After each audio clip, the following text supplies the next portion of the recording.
Hello, today I'm going to show you the basic stuff that I do to every image before I give it to a client. So here's an image I gave to a client, but it actually came from this. So I'm going to show you how to go from this to this in either Lightroom or Photoshop. They both really work the same, and I'll show you the settings you can change in either or. So let's start with the image in Photoshop. So here it is. I'm going to actually close it out first though and open it. And the reason I'm doing that is I want to open it in RAW mode. So I'm going to find the image. Here it is. Open it up, and this is the way it looked like in the camera. At the time I took the picture and I didn't really realize it was so underexposed, but because I record in RAW mode that I'm able to change it and it'll still look great. So first thing I'm going to do, which I do with all my pictures first, is change the exposure. So I'm going to bump this up to where I think it should be. Alright, now I don't want to go too high because then you just blow things out. That's when whites get so white that you can't see any details in them. So make sure you don't go too crazy with that. So I'm going to bring it back to around 2. I tend to overexpose my stuff a little bit, so like right there is where I would want it. Okay. Next thing I'm going to do is temperature. That's basically making things look more blue or warmer and orange. I tend to like things a little bit warmer than most, so somewhere in there looks just fine to me.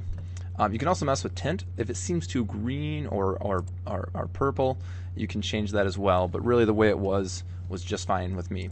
Now you can do auto and see what it comes up with, but to me that's not even close. So you want to change it to custom and change it the way you would want it. Okay. Alright, that looks pretty good.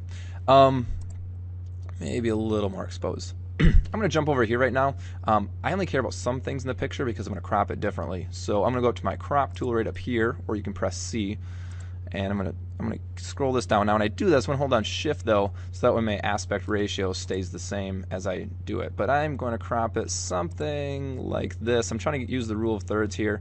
Focus point should be here, more empty room over here, and I can chop the head off just a little bit. That's okay to do. Just don't want to chop the chin. Okay. That looks pretty good, and if I just hit enter, it'll show me it like that. Maybe that was too much. I can go back to crop though and just kind of move this over a bit. There, that's perfect. Love it.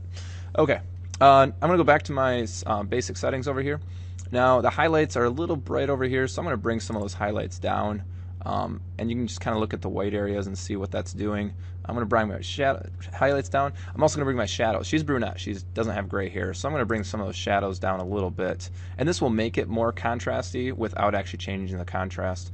Whites, you know, I'm going to leave those up. You can bring them down. You just want to really always pay attention to skin tones. As long as you get that right, the client's not going to care as much. That's where they focus on. I can bring down blacks. You can see basically the hair and the eyes get really dark, but I don't want to bring her eyes down too much. So I'm going to bring down blacks some, but I don't want to go crazy with this. So that looks pretty good. We'll fix the eyes in a little bit. Clarity. What this does is basically creates contrast between colors, and it makes things look sharper. Like I can see individual hairs and things like that. But the downside is it's not very flattering against skin. So what you'll want to do is probably take this down if it's an up-close picture. And I'll show you how to use clarity in a different way though in a minute. Alright, vibrance, basically how colorful do you want it to be? Do you want it really vibrant? This looks cool in a way, but the skin again is too colorful. They'll not like that. They get to look fake. So you could turn up vibrance a little bit. And it really depends on your subject. If they have a lot of acne or something like that, you're not going to want to do it as much. So that looks pretty good. Now let's do a couple things here. So before I move on, I'm gonna zoom in a little bit, and you can zoom in using this right here. I'm gonna go to 100%. This is called going 1-to-1, and basically I'm looking at pixel by pixel.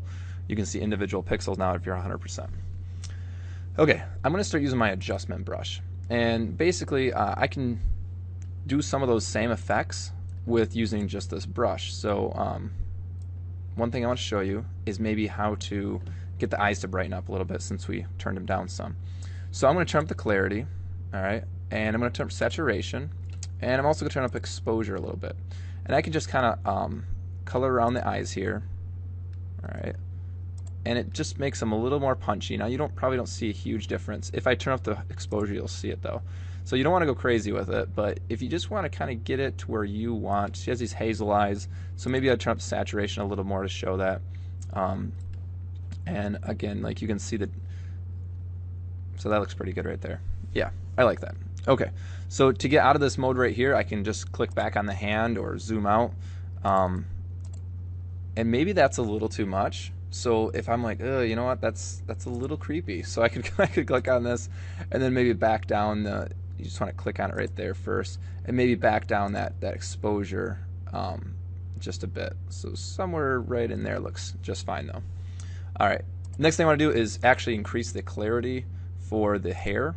That's a great place to do more clarity, is not on the skin. So I'm going to go back to that brush there, and I'm going to change this stuff. So you can see when I change this stuff now, it's not changing the last one. I'm on new, so it's gonna be a separate brush. So I'm not going to change the exposure necessarily, but I do want to pump up my clarity and not change the saturation for this, what I'm about to do. So I can change my brush size. It's kind of small right now, but I can just up this a little ways, and that looks pretty good. Now if you watch the hair, basically I'm adding clarity to the hair. It really makes the hair really stand out, a little more punchy and stuff like that.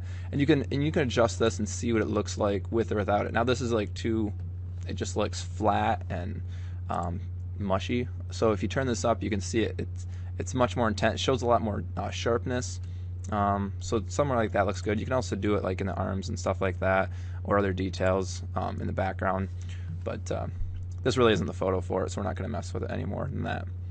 Okay, good. We're done with our brushes. So now I'm going to go back to the hand here so I can get back to my basic stuff. I'm good here. So the next thing I'm going to look at is sharpening. So if I go to 100%, I want to get nice and close so I can see it. And right now it's a pretty sharp picture, even though it was low exposure. So I'm going to turn up the sharpening a little bit more, but don't go crazy with it. When you start to see individual pores and things like that, or details you don't really want to see, then don't go any higher. So I'm going to go somewhere around 30. But now I'm also starting to see more grain. All right, so what I'm going to do is come into here to noise reduction. I was at ISO 400, so I shouldn't have to raise this up much, but I'm going to bump this up. And if you go real high, what happens though is they start to look like plasticky. See, here's low, grainy, top, plasticky. So you want to find a good middle ground, all right? So I'm going to go probably somewhere around 30 and call that good. She has relatively great skin, so if they have some acne or other problems like that, then you could really up the luminance of the noise reduction, and you'd really take care of a lot of that. All right, that looks cool. Again, we're not trying to make things look fake. We're just trying to give the client what they want. All right, let's now go to hue and saturation and luminance, HSL, grayscale. I'm going to zoom out for a second so you can see. Here's the whole image, right? Now, you can actually just change certain things in here. So like the saturation, I had the green already turned up. If I look at hue, I can take just individual colors. Like if I take orange, that is their skin tones, right? So like if you just want to change the skin tones, you would change it there. So that's not something I really want to mess with unless they had a bad spray tan. All right, so I'm going to take the greens here. I like this to be a little more green right here as well. So I'm going to up the green some, and you can see how much greener it gets compared to yellow. So I'm taking the yellow, turning it more green. I can also go to the saturation of green. I can turn it up to there, and I can also go to luminance and make the greens darker or brighter. Okay, so you can kind of mess with that, get whatever feel you would like. I like the green against the fleshy red skin, so that looks good. All right, and last thing I'm going to show you is vignetting.